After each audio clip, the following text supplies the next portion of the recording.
everyone, welcome back to Rolling Solo. My name is Adam Smith, and today we're going to be diving into part number 1 of Cthulhu Death May Die. In the prior video, which happened a few days ago, I went through a full setup to show you how to get Blasphemous Alchemy Season 1, Episode 1, which is one of the core experiences inside the box, all set up and on the table. We've chosen the Elder God Cthulhu that you can see right here in front of you, and the one thing we left out of that setup was who was going to join Adam on his adventure trying to take down Cthulhu in the end. We left that up to my patrons on Patreon, and they sounded off there in the voting, allowing me to select another investigator to pair up with Adam, and at this point I want to reveal who that character is. The character that overwhelmingly won out as part of the voting was Rasputin, and I'm actually really excited to use this character because he lines up quite perfectly with episode 1 setup of the insane amount of fire that starts in this scenario. And ironically, we have a character here who is able to channel that fire himself, and on top of that, Rasputin really likes to die. It's pretty awesome actually overall. We've got something called Unkillable as a skill. We'll talk more about that later, but essentially we can power that up to give him additional lives, which is fantastic. We have Arcane Mastery and we have Brawling. We'll talk about all those skills in detail later on, but as of right now, we want to find out a little more about who these characters are. So we're going to flip these two over, Rasputin and Adam, in order to determine who exactly are these characters, what are their backstories, and then we're going to take a look at the Elder God and the objectives on that card as well as the episode card. Rasputin is from Moscow, Russia, and his quote says, "Sigh, dead again." Living forever wasn't exactly Rasputin's idea. He was captured by a cult after destroying one of their most extensive operations. Their particular brand of torture involved gifting him with a cycle of instant revivification, such that he could be tortured to death again and again. And that just sounds super awesome, right? Naturally, this didn't go the way the cult planned. He escaped, killing their leaders in the process, and discovered the gift had stuck with him. The magic itself is slowly decaying though, and he knows that eventually he will die one final time.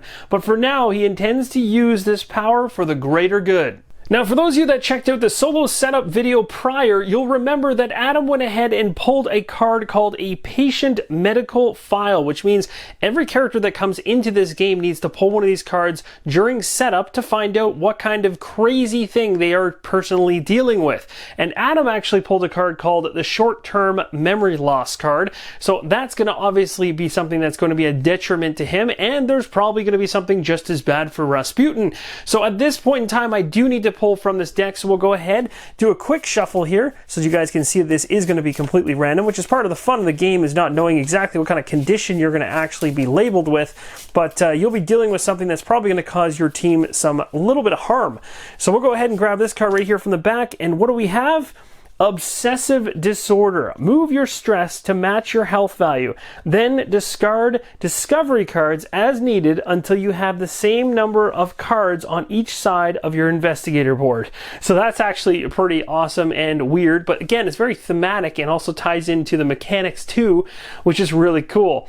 So again, obsessive disorder going here for Rasputin, and we have Adam with the short-term memory loss. Sounds like a perfect match, a perfect team to go up against Cthulhu. And as you well know, the other character is Adam, but he's actually a lord. He's Lord Adam Benchley, and he's from Manchester, England. It says for his quote, "Shoot first and never ask." Lord Benchley's signature eye twitch is both word and warning of the rolling thoughts beneath his calm British demeanor. The man holds himself together admirably, but most investigators know to keep some reserve around the poor fellow, lest the twitch settle into a steely glare. Lord Benchley's quite mad, of course, having battled the cultists for decades and always maintaining the upper hand, if only barely.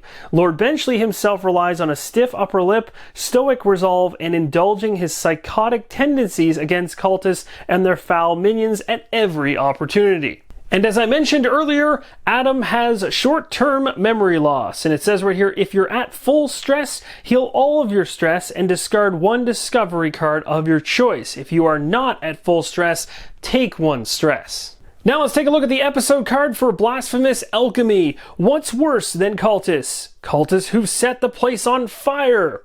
Another night and another damn ritual to summon an elder god. If we blow up their labs, we can cause a lot of trouble for whatever it is they are summoning. Now let's talk about how the investigators can lose the game. This is the things we don't want to happen. So essentially what will happen across this summoning track at the top of this narrative or storyboard is we have Cthulhu as he moves across the different spaces of the summoning board based on mechanics inside the game, which I'll talk about later on as to how that actually triggers. When Cthulhu moves space by space, as long as he is moving across these green spaces, we don't have to worry all too much. Once he lands on the first red space, then he will be summoned off of this board, and this token right here is going to replace him and continue down the track from there. Cthulhu then will join us on the board, causing us lots and lots of pain and suffering, while also this thing continues to trek down. And if it ever happens to reach the final position, the investigators lose. Another way that the investigators can lose the game is if an investigator is killed or consumed by madness before the Elder One is summoned to the board. So in other words, when you're on the stage 1 card still. So if we have one of our 2 investigators die before Cthulhu reaches that first red space so that he can be summoned to the board, we outright lose. The final way that the investigators can lose the game is if Cthulhu happens to be summoned onto the map. So in this case, he would have moved across the summoning track to the first red position. He would have been summoned onto the board. We still have both of our characters alive because, as you remember from the last clip, if any of the investigators die while Cthulhu is still on the storyboard, it's an automatic loss. But once he's summoned, like you just saw, onto the board and this token's in place, from then on, every investigator has the number of lives that they have available to them to try to take Cthulhu down. So, for instance, we have Adam, we have Rasputin. Adam only has 1 life. Rasputin has the ability to die over and over and over again. So, depending on what skills we bumped up on Rasputin, we could potentially end up losing Adam. We don't lose the game. We can continue to fight with Rasputin until he's run out of lives. Once both investigators are dead, then we lose. But we don't plan to lose the game, we're trying to win this game, and in order to win the game, we have to defeat Cthulhu through all the stages available for him. And you can see here we've got stage 1, 2, 3, and the final stage. If we can get through all 4 of those, we've won the game. There is a potential chance of multiple endgame triggers happening at the same time. So in other words, multiple win conditions between potentially us winning and maybe losing could trigger at the same time. But the good news is the winning conditions take precedence, so you have a better chance if things come right down to the wire to win. And in that case, it would be an example like the Elder One and the last investigator die at the exact same time. The game states that the players have saved the world and win the game. So yes, you can make a last-ditch effort to save the entire world. So without further ado, let's begin the very first game turn. We know that from the setup video that Adam was the one that's going to start things off, and you can see on the left-hand side of every character board we have a layout of what's going to happen on your turn in order. Do those things in order, and then you move on to the next character. So you can see here, very first thing Adam is going to choose to do is take some actions. He can take 3 actions, and the first one is to run, so obviously moving your miniature around the game board, moving 3 spaces, and you can move up 2. You don't have to use all of your movement. You can then do an attack as another action, and that attack has to be targeting a specific enemy unless you have a skill that allows you to focus on multiple enemies. You can rest if you're in a safe space, meaning there's no monsters in your space, and you can heal while you're resting, of course, and allows you to regain 3 stress or 3 health. And that's really important, the or in there. It's 3 in total, and you get to choose between stress and health as to what you choose to recover. It's not 3 stress and 3 health.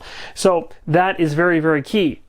Next up, we can do trading, of course, so we can trade between our characters. We obviously just can't trade conditions. I can't trade away my short-term memory loss as much as I'd like to get rid of it. You have to keep that. The episode-based actions can be found on the episode card on the storyboard. As you can see right here for Blasphemous Alchemy, we have Extinguish Fire and Destroy Equipment. Now, both of these actions are going to help you in your major objectives within the episode. So this one right here says Extinguish Fire, make a roll, remove 1 fire token in your space for each success. So essentially, you are a fireman, you're able to put out those fires as fast as possible, granted that you actually get those successes that you need, and you can take 1 fire token for every success. So that's crucial as well. On the right here we have Destroy Equipment, and it says make a roll against a lab in your space. This doesn't count as an attack, but each success deals 1 wound to the lab. When the lab has 4 or more wounds, destroy it and turn over the lab token to reveal an effect. We have no idea what that effect's going to be. That'll be part of the joy of destroying them and trying to figure out what is going on. Plus, is that going to hurt us? Is it going to help us? What effect is that going to have? We shall see. Now up here we have the actual objectives, and these are the tie-ins to the actions below. We have Disrupting the Ritual. Now you might be wondering, what is that all about? Well, there's 2 things going on here with this summoning track that's above. The ultimate goal, as you know, is to take down the Elder One. So we have to get through all of his stage cards and wound him enough to get to the final stage to take him down, essentially. But how do we get him to a state where we can actually attack him? Well, we can wait until he's summoned by getting to this red space, as I mentioned earlier, then he will come onto the board. However, once he comes onto the board, we can't and are not allowed to actually attack him until we disrupt the ritual. So that is a key objective. So we have time kind of working against us, because as he moves down this summoning track, once he's summoned, if we haven't disrupted the ritual, he's on the board now as a gigantic creature dealing big time damage and causing lots of problems for us when we can't actually rip through his stage cards like we're trying to. But if we can work really hard and get that ritual disrupted early as humanly possible, then when he is summoned to the board, we're able to go after him from the second he's there. The fun part is making sure that all works out. It's exactly like the ending of a movie. Everything has to work perfectly, otherwise things are going to go south. So that's essentially the 2 trains of thought there in terms of the summoning of the Cthulhu creature into the game. He's not an open target until that ritual is disrupted. Now below this, it also says when the Elder One advances, place 1 fire token in each space that has any cultists and no fire. So every single time he moves along the summoning track, we're going to be placing a fire token in each space that has cultists and no fire. So they're just going to be planting fire like nobody's business, causing all kinds of grief for us. So now that we know our main objective and what we're trying to accomplish, let's try to disrupt this ritual, shall we? So we're going to go ahead, and we know we're entering the game board right here. It's Adam's turn. I have 3 actions, and I am allowed to do the same action multiple times. I'm going to talk quickly about the abilities that he has available to him, because I'm going to be using one right away. But the other thing I want to mention is, where are our objectives? What are the labs, and where can we find them? Well, they're these tokens right here, and there's 3 of them around this level. And to get to the other level, which is just to the right of this board, out of shot, we have to head through this token right here, these stairs, which will take us to another separate level where there's 2 more labs. And remember, we just need to take out 4 of those labs total in order to disrupt the ritual and be able to take shots at Cthulhu when he does arrive. So the goal right now is to take down as many of these labs on this level as we can. If we get into a spot where one seems to be teeming with enemies and not worth the effort, we might go down into the other level to try to find the last 2 labs and take them out, but that is probably going to be the fun in this nightmare. So we also have fire tokens to deal with, cultists to deal with, and all kinds of monsters on the game board. So let's talk about Adam's abilities that he begins with, because I'm planning on using one right out of the gate. So Adam has 3 major skills here. He has Fueled by Madness, he has Marksman, and he has Toughness.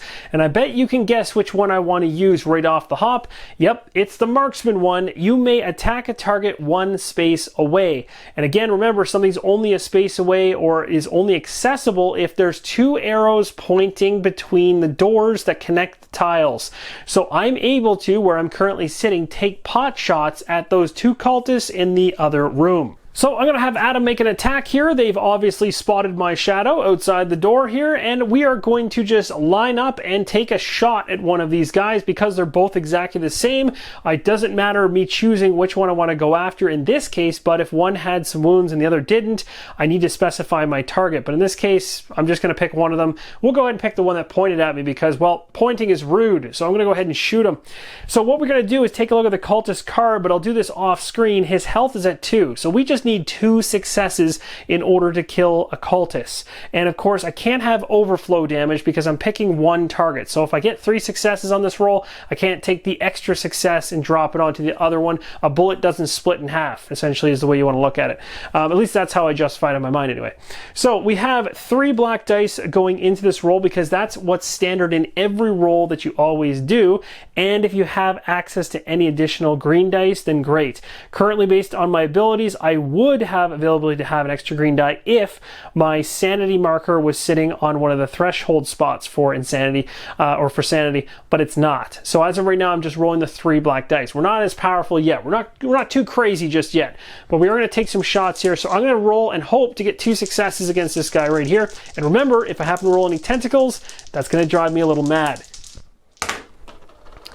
All right, so things didn't really pan out exactly how I wanted them to. Now, I got 1 success, which is good, but I want to kill one. I don't want to waste any time. So what I can do right now is I can spend stress on my character's board. And right now I have, even though the tokens are in the first position, there is 4 positions after that, meaning I can use stress 4 times before I max it out. And essentially I have 5 positions actually with the health before I die. But anyway, we're talking with stress, and I can use 1 stress in order to reroll a single die. So I'm going to go ahead and spend 1 stress. I'll probably regret that later on.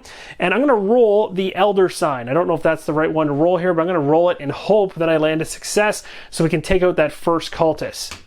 There we go. That's a perfect roll. Literally just fell flat as a board. So this cultist right here, after taking 2 hits, is toast. So that cultist is long gone, and there's one other thing that I want to mention about rerolls that's really important to note.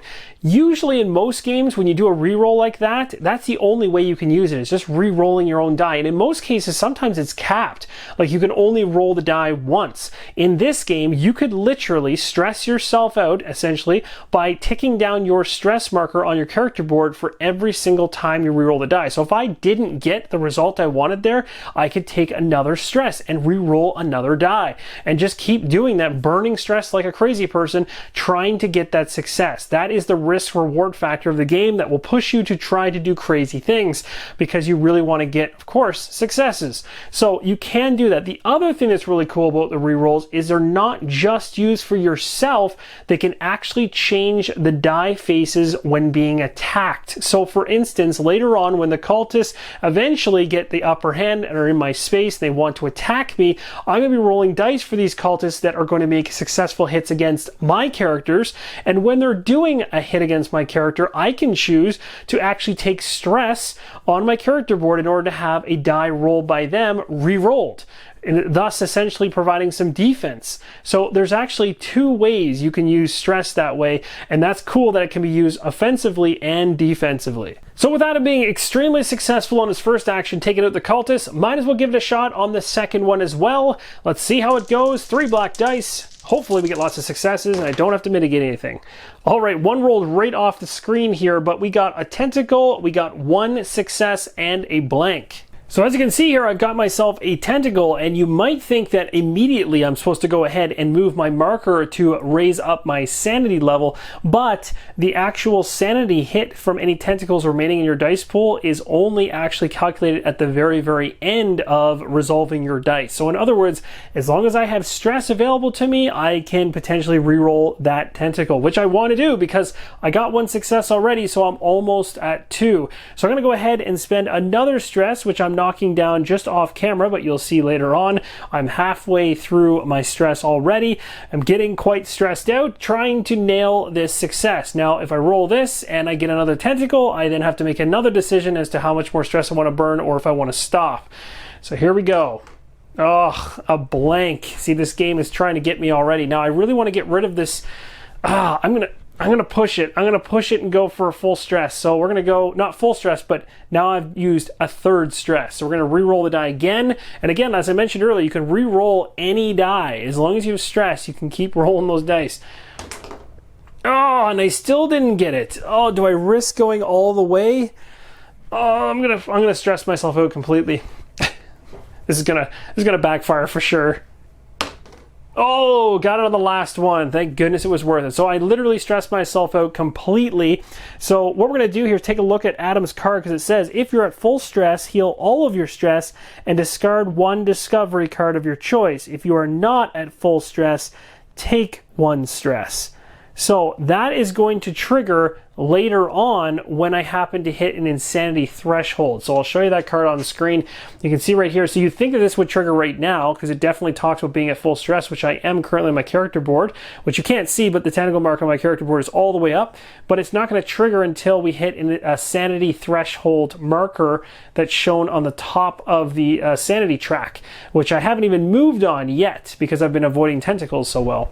So anyway, long story short, I got 2 successes. That's fantastic. So this cultist is also killed off, but that is going to be the second action completed, and the great thing about it is I can actually get some movement going here. So just before I go ahead with my final action, I want to show you guys the character board for Adam right now. You can see I fully stressed myself out and used all of my rerolls available to me to mitigate not only the tentacles coming after me that could have hurt my sanity up top, but to get successes was what I was trying to do. Now, at this point, being that I burnt through all of my stress level, allowing me to reroll, now if I actually roll dice and get tentacles, I'm in trouble, because I'm going to have to start taking them as actual damage. So the way to mitigate that, or the way to get rid of some of your stress so you can start doing rerolls again, is to rest. As I mentioned earlier, we can heal 3 stress or health, or any combination between that, as long as it's 3, in order to get back on track with our stress levels. So that would allow me to tick this thing down 1, 2, 3, which is not too bad and give me some chance at rerolls.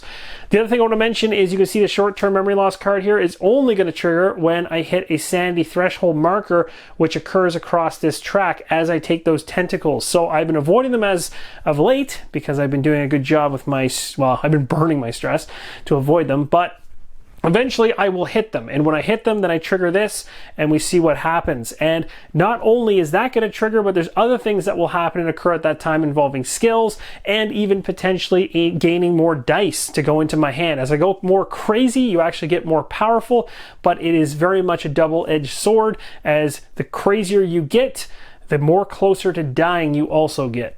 So for my final action, I really am torn, because I want to run right into this room here to get close to moving through this area right here connected by these 2 arrows. See, this is the only way that you can traverse through doorways, is if you have 2 arrows pointing back and forth to each other, or if you happen to have like one of those tokens of a staircase leading elsewhere.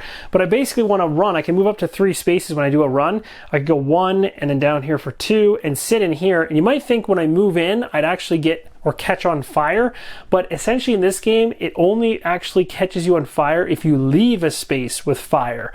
The other thing that's kind of interesting is if there happened to be a cultist in this area and I happen to go la-di-da, I'm going to run right past you, anything that's sitting in the tile that you ran through actually comes with you. So the cultist would follow me in. So that's something to note in terms of strategy as we're going through the game. So as of right now, it doesn't matter because I've wiped out all the cultists in this area. So now I just got to decide, do I want to sit here and get my stress levels back up by resting, or do I want to book it into this room to be closer to taking down this particular lab? To be quite honest, I think that I might go ahead and actually just make the move and see how it goes. So I'm going to go ahead and go 1, 2, and we're going to stop right here. I'm not going to use my third action, and that's going to complete my take 3 actions as part of Adam's turn. Now we draw a Mythos card. So I'm going to go ahead and do that right now. First Mythos card off the top of the deck is called Crawling Chaos. Alright, so we got our first Mythos card here. As I mentioned, it's called Crawling Chaos. We're going to start top of the card, work our way down through to the bottom, and do as much of the card as we possibly can. If we can't do certain steps, you just skip them. So the first thing you might think is just artwork. It's actually not. It's very important. It's this symbol right here. You'll remember that this symbol lines up with the token that ends up on the summoning track. This one right here.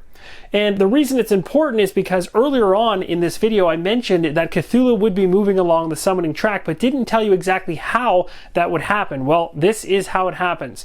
Essentially, every single time you pull one of these cards, and once you go through it, you're going to place this card in the discard pile, and once you have 3 of these Mythos cards with this symbol on it, you are then going to go ahead and move the creature, the Elder God, on the summoning track 1 position, as well as take every Mythos card in the discard pile and shuffle it back into the Mythos deck, reestablishing the deck fresh. So that's how some of these Mythos cards can come back to haunt you very, very quickly, depending on how many of these Mythos cards with this symbol on it pop up.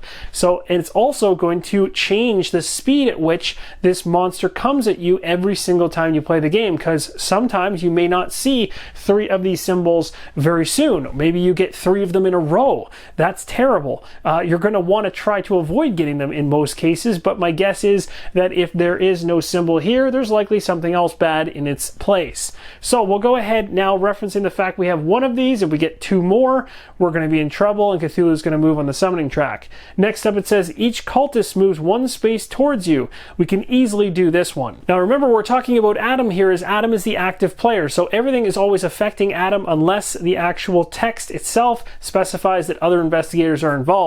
So as of right now, every cultist is going to try to move 1 space towards Adam. So this cultist is coming through the door and into this room. This cultist right here cannot access these from this side. As you can see right here, there is a door actually with an arrow right here, but because there's no door and an arrow on the street, this cultist has to take the long way around, so he's going to move in through here on his way to me. And then this cultist who's in the back room over here, he can either go through here and out, or he could potentially come out this way and go around. Now, that is the long way around, so he's going to move this way, heading towards me. Next up, it mentions if we're on a particular space which has this token right here, we lose 1 sanity. And I'm going to show you exactly where that comes from and how those tokens can enter the board. On Cthulhu's Stage 1 card, it says right here, when Cthulhu advances. So we know that these particular tokens I just showed you are not going to come into play just yet until Cthulhu starts advancing, which again is going to happen by finding those 3 wonderful symbols on the Mythos cards in the discard pile. So you can see when he does eventually maneuver on the summoning track, we're going to put one of those tokens on our space, or that character's space. So in this case, it would have been Adam if Cthulhu had have moved. If there's already a token there, put it in the nearest space that doesn't have one, so that's also bad. It's going to be kind of surrounding you as well. Then you're going to summon a cultist on each of those token spaces, so that's going to ramp things up in terms of difficulty. And then move the star spawn 1 space towards you. If it's not on the board, summon it on the blue gate, which is just as bad. So knowing that there are no tokens on the board like that, we don't have to worry about anyone losing sanity. So I wanted to show you how that eventually will show up, but as of right now, thankfully we don't have to deal with it, so we can skip down the card further. The next thing in line is this area right here. Yellow and red spawn gates says we're going to be summoning cultists to each of those spaces. So just as fast as we took out 2 cultists, we have 2 more cultists being summoned in the area. The second cultist is actually not going to be nearby. It's going to be on a completely different level, as the red gate is in another portion of this map, and it's going to be spawning right here. So as you can see right here, we are halfway through Adam's turn, and again, I will be speeding these turns up quite a bit once we get through this first one, so you get a general feel of what is possible. And of course, there's a lot more to it than what I'm showing you in this first turn, but you'll get a feel for the flow fully, and then we'll speed things up really quick. But third is to investigate or fight, and sadly, I had planned to have Adam in a room all by himself, because if he's safe, meaning there's no enemies in that area, then I can draw a discovery card, which potentially could give me some type of bonus, or hopefully a benefit, that could slide into the left hand side of this guy's card or on the right hand side of his player card, and that would have been really helpful. But because a cultist happened to move in from the Mythos card, we instead are being attacked. So to determine how badly we get attacked here, we take a look at the monster reference sheet here, and it says the cultists are going to be rolling 2 green dice against us. And what's really bad about this is my stress levels are maxed out, so I can't mitigate or defend against or re-roll any of these rolls coming at me. Well, I'm certainly not looking forward to this attack, so let's get 2 dice out in front, and that was a bad omen right there. I put 2 successes right in front of the camera. Hopefully that is going to reverse on me, so let's see how this goes. Oh, I got so lucky! I got an Elder Sign and a blank. That means a complete and utter miss. The best way to think about Elder Sign results on the dice is essentially it triggers special abilities, and they can be on the characters or they can be on the monsters depending on who's rolling them. So in this case, the monsters rolled this against me, but on the cultist card itself, as you saw, there was nothing referencing the ability to use an Elder Sign for any additional pain and suffering coming my way. But there is, I know of, on Rasputin, the ability to use Elder Signs in certain situations. We'll be able to take a look at that in a second when his turn comes around. Now we're going to go ahead and resolve end of turn effects. So we start off with any effects that happen at the end of a turn except for the Elder One effects. We ignore those. They happen right now in any order the active player chooses. The next thing you're going to check for is fire tokens on your character board. So how exactly do you get fire tokens on your character board right now? Well, if I did have any on my board, what would happen is I'd be rolling a die for every single fire token that's on my character board. And if I get a success on that roll or I get a tentacle, I'm taking hits, basically wounds for every success, or I'm taking sanity damage across the top here for any tentacles. And I can use my stress to reroll, but Adam doesn't have any stress right now anyway. So I'm really glad I don't have fire tokens on me. So you might be wondering, why don't I have a fire token on me when I'm in a space with fire? Because fire will only attach to your character board after you happen to leave a room with fire in it. Then you're considered to be on fire. So if you don't deal with it while you're in the room, basically, it's going to harm you eventually because you're going to want to move at some point or you're going to just get stuck there. So we're going to want to use that extinguish the fire action, which is specific to the episode, to get rid of the fire before we move out to ensure we don't catch on fire. So at this stage of the game, if I had any tokens on me, I would take all the damages and insanity for that by rolling dice for each token on my character board. Thankfully, I have none. The next step of resolving the end of turn is to check the Mythos discard pile, and this goes back to what I talked about earlier. We're counting up how many of these symbols we have in the discard pile. If we happen to have 3 of them, then at this point we are going to shuffle all those cards back into the Mythos deck, reset it, and then we're going to move Cthulhu 1 step along the summoning track, which is obviously going to potentially trigger some in-game effects based on the storyboard and all that wonderful stuff. Now we will see this at some point. We're not seeing it right now. We only have 1 in there, so we can move on. The next thing we checked is to see whether or not the Elder One has been summoned at this point, and we know full well he has not. So this is more of a visual check just to ensure he hasn't hit the red space to be summoned onto the board, because maybe in the prior step he actually moved 1 step down the summoning track and is now being summoned, being that he might be at the red spot. But we are so early on in the playthrough that that is not the case right now, so we know no issue there. The other thing we're going to check for is, of course, have we actually disrupted the ritual at this point? This is when we make that check, because if we had him, it doesn't matter where he is on the summoning track, he's going to come out to play. The last step of the resolving of the end of your turn is to check the stage cards, and the reason this is important is because there are end of turn effects on these stage cards. This one right here, stage number 1 for Cthulhu, does not have any, so we don't have to do anything. But the other thing that's really important to note is as the game goes on and as you churn through the stages, because you're progressing towards beating Cthulhu down to the final stage, you're not taking these stage cards and tossing them away as you move through them. They're actually going to be put to the side of the storyboard as you move through each stage, but you're still referencing each of the stage cards when you get to this step. And the reason that's important is because at this point, the Elder God might have an end of turn effect on, say, stage 2. Even though you're on stage 3 or the final stage, there's still some end of turn effects that are still triggering from his prior stages. That's right. So even though you've passed on through a stage, it doesn't necessarily mean you're safe from the end of turn effects from prior stages. That's really important to note, because you need to go through them first on the first stage, second stage, third stage, and final stage, and you actually check them in that order for any terminology which mentions end of turn. So now we move over to Rasputin, who begins his turn, and I'm going to go through some of the skills that he has as well, because they're pretty cool. So Unkillable right here says, 1 free death. If you would die from wounds, instead return to life with full health. So in other words, he's got a free death. He's not going to go away just from being killed by his wounds down below. However, if he goes insane, he's going to die. It's just his health. Arcane Mastery, and you'll see as we go up the trek here, as he moves through his insanity, or sanity I should say, thresholds, then he's going to be able to tick these skills up, and we'll see leveling up as we get to it, but essentially these usually allow you to basically adjust or make better those original skills in some fashion.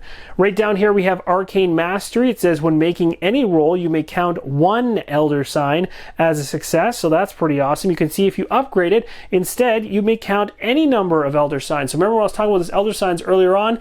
Already he can make use of 1 of them if he rolls them, and later he could potentially make use of a lot more. Brawling, this is a really awesome skill. It says gain a green die when attacking a target in your space. So that's just a simple, you're taking down a target, you get an extra green die. So he's actually going to be rolling 4 dice, because he'll have 3 black and a green, as opposed to Adam when he has to roll his 3 black only until he eventually gets another die unlocked in some other fashion. The other thing that's really cool about Brawling is it says here, this is what I was talking about earlier in terms of hitting multiple people in the same room with you and having your damage or wounds spill over. It says when you attack, you may target any number of figures in your space and split the wounds as you like. So you can literally just start nailing everybody in the room with different wound levels. So that's what Brawling's a really nice, powerful skill to have. So those are the 3 things he's got at his, or part of his skill set. We got to figure out what we want to do with them. So check this out, Rasputin's going to be a little nuts because, well, that's exactly what he is. He's going to go running through the hallways, attracting all the cultists with him to get 2 cultists into the same room with him so I can brawl them to death. That's at least the plan. So I'm going to have Rasputin do a move action. He's going to go 1 into this space here. He's going to go 2 into here, but that pulls the cultists with him. And what's even crazier is he's totally lost his mind, but he's going to move for his final action, because he's moved 1 and then 2. His last action will be to, or I shouldn't say action, his last part of his movement, because a movement action is 3 movements, so 1, 2, and 3. So his last point of movement will be to come in here, which means the cultist follows him in, but he left a room or an area with fire, so Rasputin is going to take some fire damage, and he's going to put that on his character board, which is going to come back to haunt him later. But remember, he likes being wounded for some weird reason, and I'd rather get these guys into the same room and just knock them both out with my brawling than deal with them separately and waste a whole bunch of actions. So I've already used 1 action to get them all into the same room, so that worked out perfectly. Now we're going to go ahead and brawl them, and when I fight them, I get 3 black dice as a standard at the beginning, plus my brawling gives me a green die. The cool thing with the green die is there's absolutely no tentacles on green dice. That is awesome. So let's go ahead and roll these dice and hope for the best. Again, I can split up the damage on these attacks any way I see fit in terms of the hits or wounds that I make. So let's see what happens. That's a really bad roll. Wow. Okay, so we got 2 blanks, a tentacle, and a success. So that's really, really poor rolling on my part. So what I'm going to do is I'm going to go ahead and spend 1 stress to go ahead and re-roll at least a tentacle, because this will allow me to potentially kill 1 of them, is my hope. So here we go. Yes. Okay, so we got the 2 successes, and that's probably where I'm going to stop. I mean, yes, I could burn more stress, but I'm not going to, because I could attack again and like to have better odds by doing a fresh attack. So 1 of the cultists has been killed off of the board, so that's fantastic. And if I can get this second cultist off the board, I'll be in a spot where I could potentially do a discovery, which would be something I'd like to show you guys. So now for my 3rd action, first one was movement, second one was the attack just now, and now we're going to go into another attack. I'll try to hit this other cultist as well. Now, it does say with brawling, even if there's only 1 character in my space, it says gain a green die when attacking a target in your space, meaning you don't have to have more than 1 in order to gain that green die. So that's how cool Rasputin really is. Go ahead and roll this off. Now that is much better. Now I could technically re-roll the tentacle if I wanted to avoid it, but I don't want to burn stress for no good reason. So I'm just going to take that actual sanity, and sorry, I meant sanity hit from the tentacle, not stress. So I'm going to take that sanity hit across his board right now. So Rasputin is going to go ahead and take that 1 sanity hit, ouch, and he's gone ahead and successfully killed off the other cultist. So we'll remove that cultist from the board. So the plan did work to an extent here, because now he's in the clear. He's in a room and he is considered safe. Now he's out of actions, so it'd be nice to be able to maybe rest up or do something like that, but he did a pretty good job. So at this point now, we have to go ahead and draw a Mythos card. This is probably where a wrench is going to be thrown in. So let's see what we get off the top of the deck. We have a card that says, the thing that should not be. Uh-oh, this is really, really bad. Okay, so what it says right here is it says, if Cthulhu is on the board, each investigator loses 1 sanity. If Cthulhu is on the track, which is where he is currently, each investigator takes 2 stress. For every stress you cannot take 1 wound instead. So Rasputin is laughing as he is a little bit stressed out by this situation, but is able to easily handle it. Now Adam, on the other hand, is not in such a great spot because he can't take any additional stress. So for every one he can't take, which is 2, he needs to take a wound. So we're going to be moving our wound marker up 2. I'm thinking that resting is going to be high on the priority list for Adam. Now you'll notice on this Mythos card that there is no symbol that matched the other symbol from the other card that comes from the summoning track. So in other words, we aren't pushing aggressively towards seeing Cthulhu move on that track yet, which I guess is a good thing, but the fact it took some wounds on Adam, who's a character that really shouldn't be taking wounds, I'd rather have that happen to Rasputin, it's not so good. Now Rasputin is in an area that he is considered safe in, so at this point he can draw the very first discovery card of the entire game. So I'm going to go ahead and draw that right now, and he got Monkey Paw. So Monkey Paw says, painted glyphs on the floor. What is going on here? If you have the monkey as a companion, take 2 wounds and discard the monkey. You may claim the Monkey Paw if I want to right now. Ooh, that's interesting. So it says, if I take the Monkey Paw, each elder sign may count as both a success and a tentacle, which is essentially going to be a sanity. This cannot be traded. So this is a way in which to become more powerful. Or you can discard it to heal all your health. Ugh, that is the worst, because that card would have been so much better for Adam. You know what, to be totally honest, I think I might just straight up discard it to heal health, even though it's not going to heal my health. I don't really want this thing. I can't see a reason why I'd want it. It says each elder sign may count as both a success and a tentacle. I don't know. Like, I don't know if that's worth it. I'm going to bump myself up the track and become more crazy. It's too early in the game to see this card, in my opinion. I could be wrong, but I'm going to choose to just straight up not take this thing. The other thing to take into account is your condition, because that actually matters quite a bit when you're going through some of these discovery cards like this one. Obsessive disorder on Rasputin means that every single time I hit this sanity threshold, which I'm 3 away from on his character board currently, when I get there it says move your stress to match your health value. That doesn't so much matter in this moment, but the other part does. Then discard discovery cards as needed until you have the same number of cards on each side of your investigator board. Well, in this weird case, if I have 1 investigator card on one side of the board and none on the other, I can't technically have 1 on each side, which my guess would be I'd have to discard that 1. So even if I took this Monkey Paw, I'd probably lose it within the first turn or so anyway. So the value I'm going to get out of this thing, even if I kept it, doesn't seem to be all that great. Plus it's pushing my insanity up. I think I'm going to hold off on it, but that'd be a great one to get later on in the gameplay. Time to resolve our end of turn. So we're going to do end of turn effects, which we don't have any. We're going to go ahead and do a roll of a black die for every single fire token on our character Rasputin. So I'm going to be rolling this 1 die.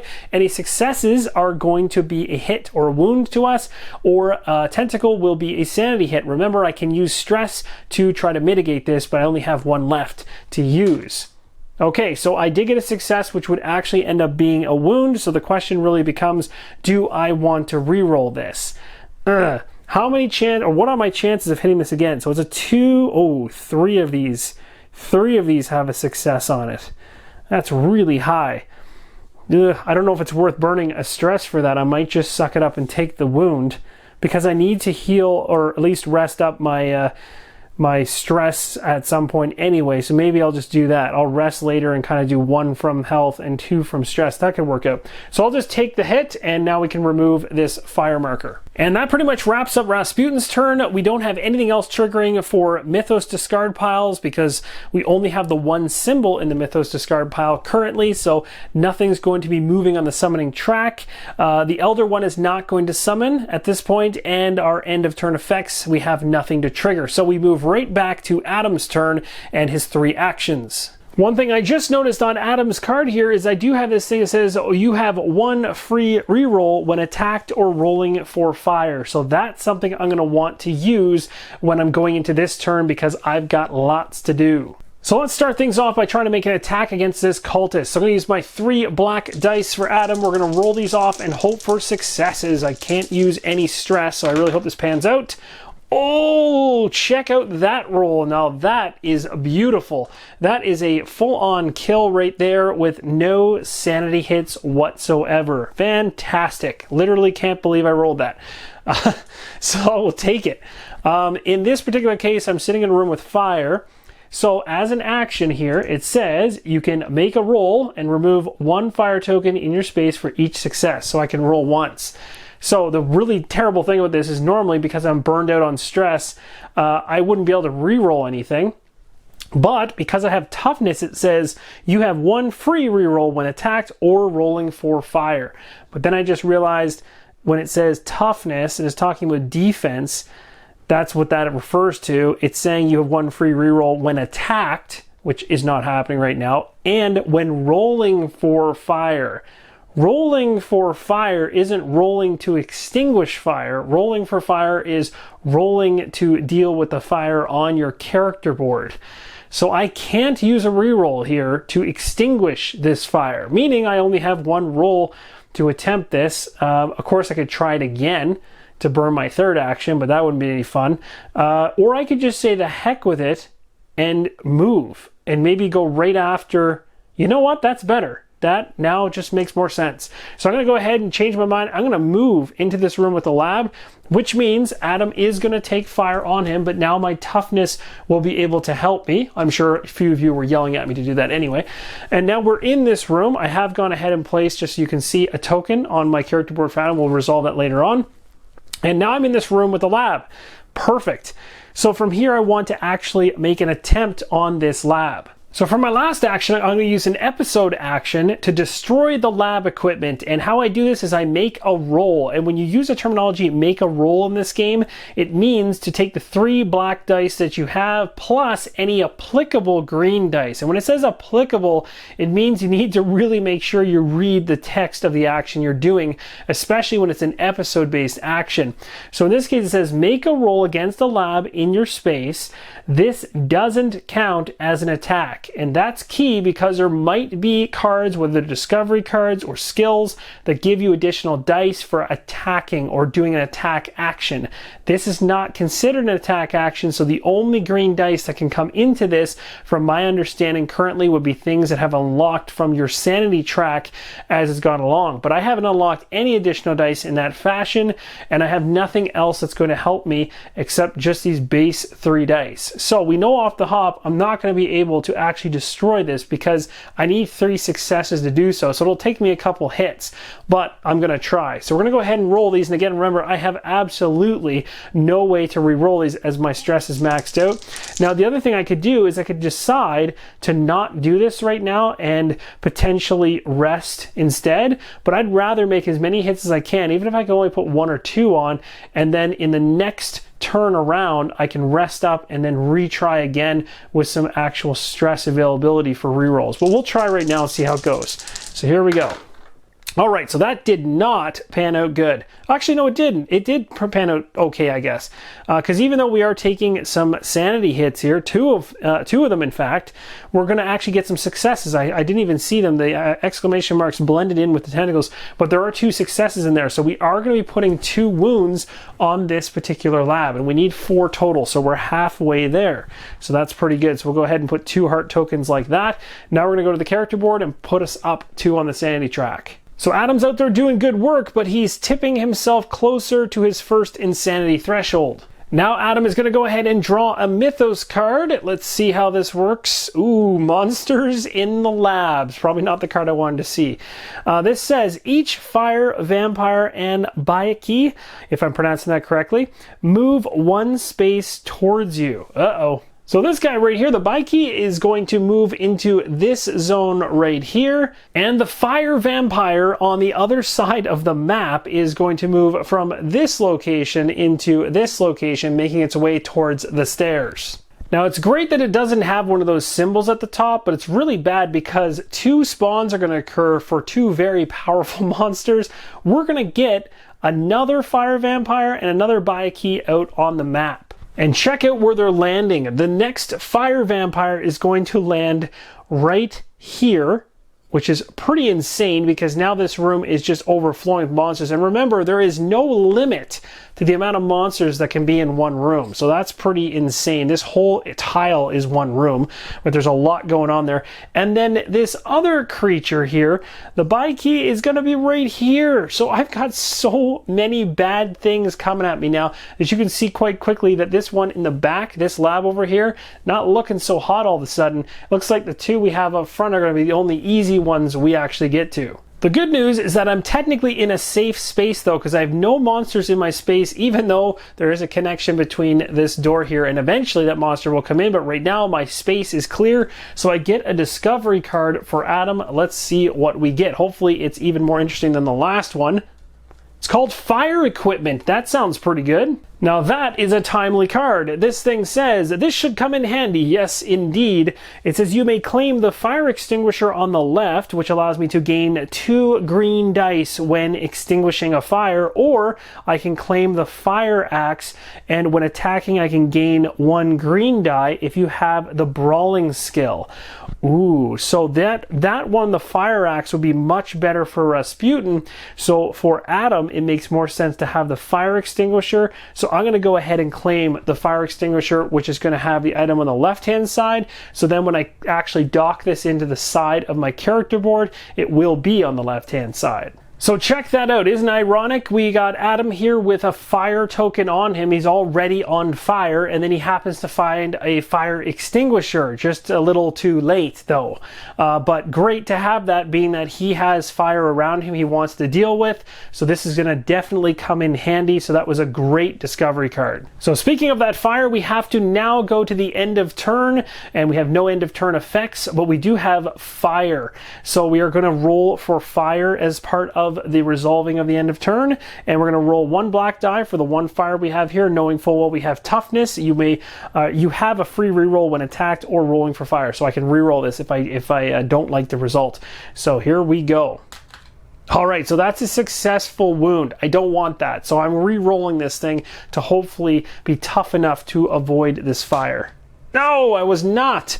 Oh, that's even worse. Now I'm even closer to death. This is not looking good. So Rasputin has got an option here. I mean, I could have him run into this back room with these guys and try to take all of them on. He has the brawling skill, but I mean, he'd only have 2 attacks once he gets there, and he'd have to roll some pretty good successes. Plus the fact he only has 1 available stress to spend on a reroll, which is not great.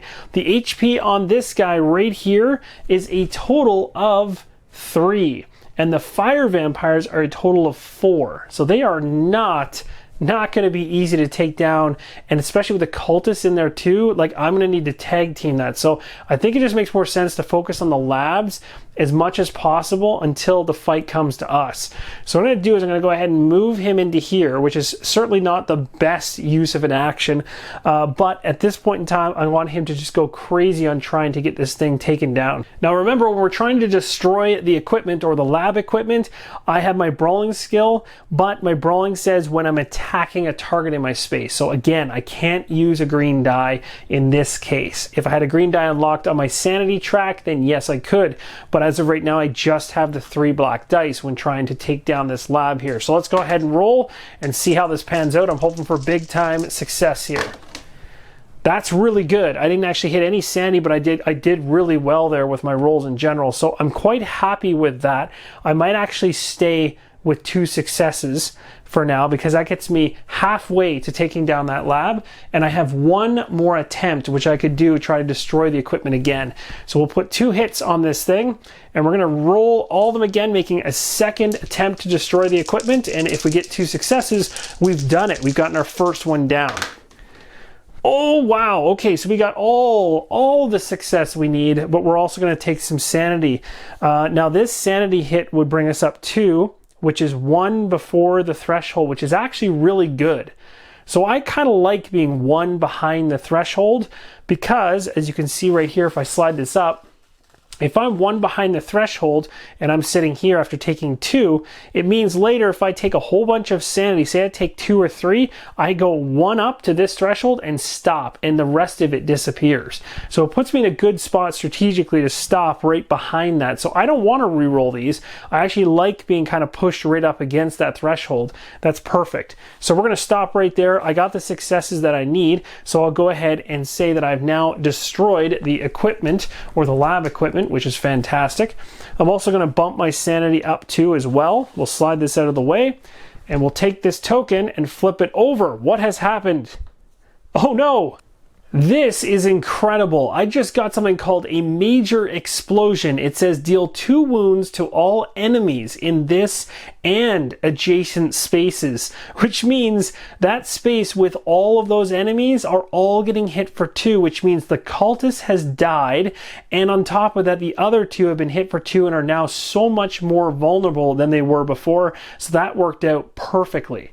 So that was fantastic timing. That explosion actually hit 2 here for this character, 2 for this character, and the cultist takes 2 and is killed, so there's no point in putting any wound markers down for him.